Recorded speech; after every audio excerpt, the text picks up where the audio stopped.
you're thinking, she's fucking born to do stand-up, this one. Can I just explain, I am actually disabled, I'm not just fucking lazy, or in it for the parking. In fact, I am an equality and diversity manager's wet dream because I'm a disabled lesbian. Now, I love being a disabled lesbian. I love the fact that if I was an equality's top trump card, I'd be one that every fucker would want.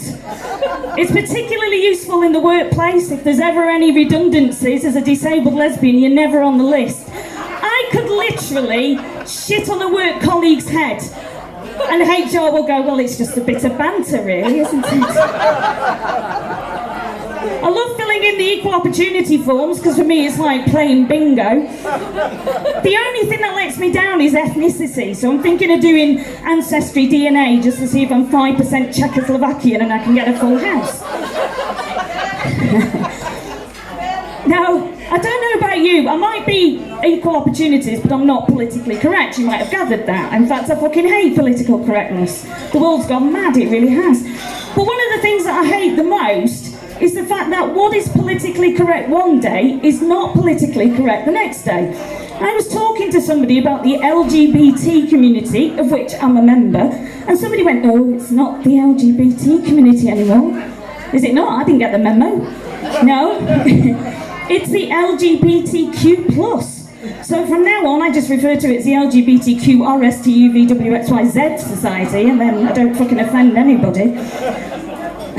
Now, when you're a disabled person, and particularly in a wheelchair, people have a tendency of treating you in very, very different ways. The first way they treat you is by doing that look and going, oh, bless, aren't you brave? No, not really. I get sick watching Holby City. I'm not brave at all. Or they try and be overly politically correct. And I used to be a family support worker, and I used to support this parent, and we used to have to go to the job centre to go and have a meeting with somebody there. And when I arrived, the woman at the check-in said, right, okay, who are you here to see? Explained who we went to see, and the woman went, she's on the first floor. There's a lift, should you need it. Should? No, I know why she said should. She's been on some kind of fucking course where somebody said, don't assume, don't ever assume. Well, you can kind of assume that along with the old Daleks, Stairs might be a bit of a bastard. Just saying. The other way that people treat you is that somehow, just because you're in a wheelchair, you're this amazing, inspirational, wonderful individual. The fact I'm all of those things is purely coincidental. It's got nothing to do with being in a wheelchair. You also get those that will just determine where you might want to go. This is a true story. I went to a meeting in Preston in my wheelchair, stopped halfway just to check if my manager had arrived. Some bloke started pushing me to the other side of the road and then went, "You're welcome," and fucked off. I had to bloody well dodge a load of cars to go back the other way. It was ridiculous. There was another time in the airport. I was flying to Australia from Heathrow in 2012, and it was just after the amazing Olympic and Paralympic Games. I was queuing through security, and this woman started staring at me, and I turned round and she went, "You're great." Thanks. Then she said, "What sport do you play?" Now, it was at this point that I realised that my outfit for the day was a Tesco's Finest 2012 Team GB hoodie, and she'd obviously assumed I was some kind of fucking Paralympian. Now, at this point, I could have just said, "No, I'm wearing this to look a twat," but instead, I said the first thing that came into my head, which was wheelchair hurdles. If I close my eyes, I can still see the woman's face looking massively confused to how the fuck a person in a wheelchair gets over a hurdle. I'll never know. The other thing that people tend to say is they tend to sort of look at you and they say, "It must be terrible being in a wheelchair, it must be awful, I'd hate it." Well, I'm here to tell you, ladies and gentlemen, being in a wheelchair is fucking amazing. I'm telling you, there are advantages of being in this thing. First of all, I get to sit down all day, even at work. Now, there's some guys now thinking, "Fuck me, I really like that idea. I'll just throw myself down a few stairs and then..." My shoes never wear out. Now there's some women in the audience going, oh my God, I can wear my favourite shoes every day for the rest of my life. And some guys thinking, fuck me, I don't have to buy the wife any more shoes. I just push her down the stairs, I'm not quite sure. But there are other major advantages of being in a wheelchair. In fact, there's two major advantages that I know all you non-disabled people, or as I like to call you muggles, I do levitation in the second year of Hogwarts, it's amazing. Now, there are two major things that you are jealous of me being in the wheelchair. One of them is the blue badge.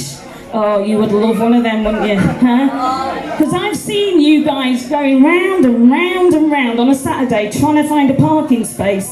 I rock up, double yellows, 3 hours, boom, winning at parking. The only problem is you do have a tendency of having to negotiate the parking police. Now, these are not traffic wardens, they're not police officers. These are general members of the public who think they need to validate your disability. So I'll drive into a disabled parking bay and immediately there'll be somebody there folding their arms, glaring. You get your badge, you put it on the window, they're still glaring, and they only do anything when they see the wheelchair. Then they go like that and fuck off, and it's like, brilliant. Thank you for that. I don't know how I've managed 48 years of my life without having my disability validated by you. Thank you so much. It gets so bad. I had a friend of mine who had a lung condition, and she has a hidden disability, which is even worse. She got so fed up at people saying, you're not disabled. She used to turn around and say, I am disabled, I've got Tourette's, now fuck off your Tourette's. So I just thought, brilliant. Sometimes if I really am in the mood, I just open the door and fall on the floor for effect, just to make the person feel really, really shit. Now, many people will ask you when I'm getting the wheelchair out, they do a lovely thing, and they'll come over and say, do you need a hand? Can I help you with that? And I never get arsey about that, because what I think is that there's not enough kindness in the world, so let's not criticise people for actually being bloody kind for a start. But sometimes it's the way they say it, and this one particular time, a woman came over, crouched down by the side of me while I'm in the driver's seat of the car, and went, are you okay, or do you need a hand? Now I had two options here. I either replied by going, no, thank you, you're all right. But instead I thought I'd just sit there and say, I've shit myself, and just watch her run. She just legged it. Because I do like being a little bit mean sometimes, because I just like winding people up. And my favourite one is whenever you go to a GP or in hospital. You know when you get to reception, the receptionists are always absolute nightmares. They never look up from the computer screen, they're tapping away. They never look at you. So I rock up and they sit there on the computer and say, name, Emma, date of birth, and at that point they'll go, fine Emma, take a seat. Now at this point, I like to just hang around until that woman then looks up and sees them in the wheelchair, and then I go, it's alright, I brought my own. And then see her face drop and apologise for the next 5 minutes, thinking she's going to get sacked. It's wonderful. But there is another main reason why you guys are jealous of people in wheelchairs or disabled people, okay? Because I know this, because you use this thing all the fucking time. Does anybody know what it is? Yeah, we've done the parking. What's the other one? They use them all the time. You tend to use them. Thank you, yes. Oh, disabled toilets. Well, the toilet's not disabled. That would be really crap, wouldn't it? You go in there and the fucking thing doesn't work.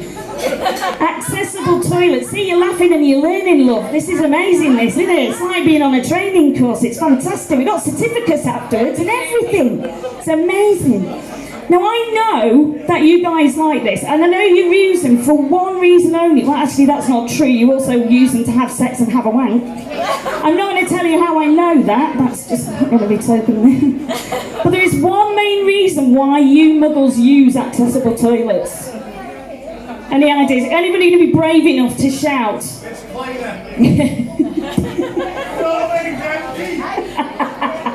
All right, okay, that's the fourth reason then. We're growing here. Well, the main one is that you have a shit. Because you cannot have a shit in your own toilet, can you? No, because it's too embarrassing. Too embarrassing. If you go into a cubicle in the normal toilets, you might do one of those pre-shit farts. It's really embarrassing. You're there frantically trying to shove toilet paper down so it makes a little cushion noise instead of a splash. Or you do the toilet roll around your hand and do the hold and lower.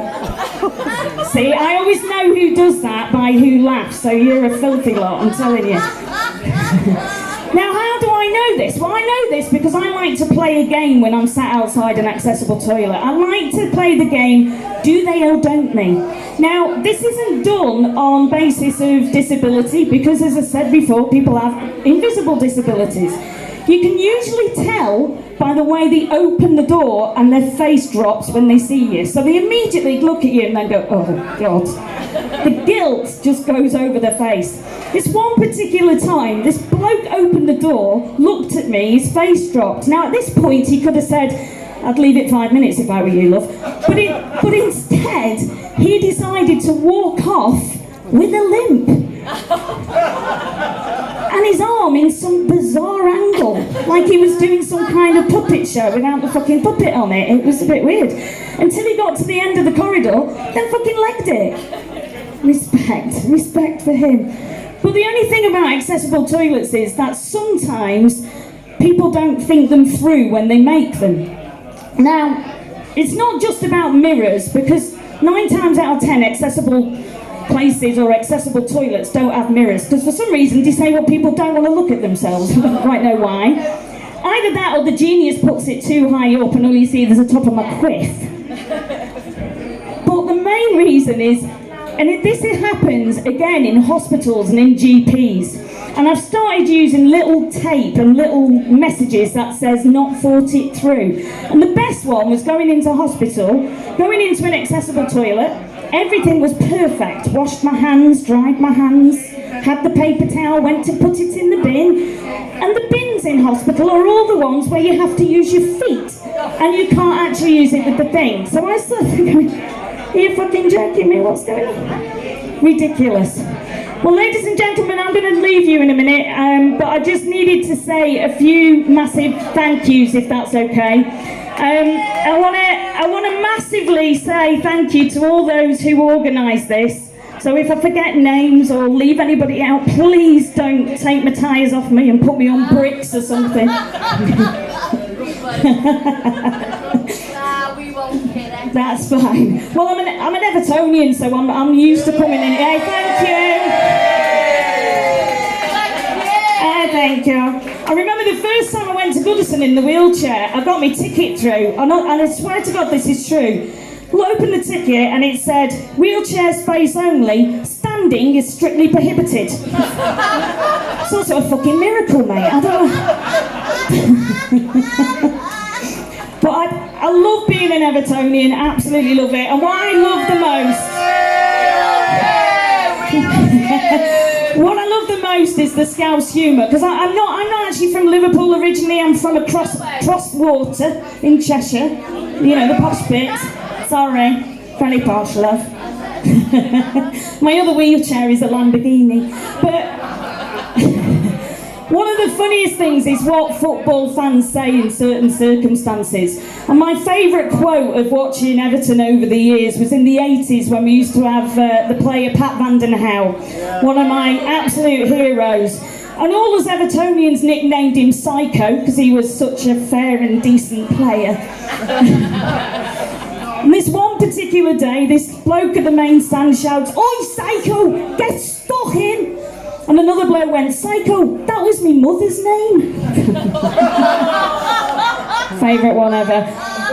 But ladies and gentlemen, you have been amazing, and I just want to say thank you so much for today. And the reason why I'm needing to do this, just to give you a bit of background very quickly, because it's all very boring and very political, but I need a new wheelchair, and lightweight wheelchairs cost around about £4,000 or £5,000. Now, the NHS do give me something towards it, so a £4,000 wheelchair, they give me 800 quid. So unfortunately, we have to try and find the money elsewhere. So I've been doing a series of challenges. One of them is to do stand-up comedy, bizarrely. It's my second time, so I hope it went all right. I've held a tarantula because I'm fucking scared of spiders, so I've done that. And I did a big wheel all the way from Lytham Windmill all the way to North Pier in Blackpool, which is round about 10 miles. So I did that as well. So this has just been amazing, and the fact that you guys, you don't know me from Adam, you've absolutely welcomed me with open arms. Everybody said hello, and I've just absolutely loved it. But a massive thank you to Phil, to Joe, to Gary, to Hazel, to everybody who has actually put this on for me and done the best to raise the money. So thank you so much. It really is the best city, and we really do have the best football fans. Thank you very much. Coming up, now this is where I'm going to bollocks, because it's either gone too far gone, far too gone. I think it's too far gone. Am I right? Yay! Got me, that's without the meds. Brilliant. Thank you very much, ladies and gentlemen, and good night. Thank you.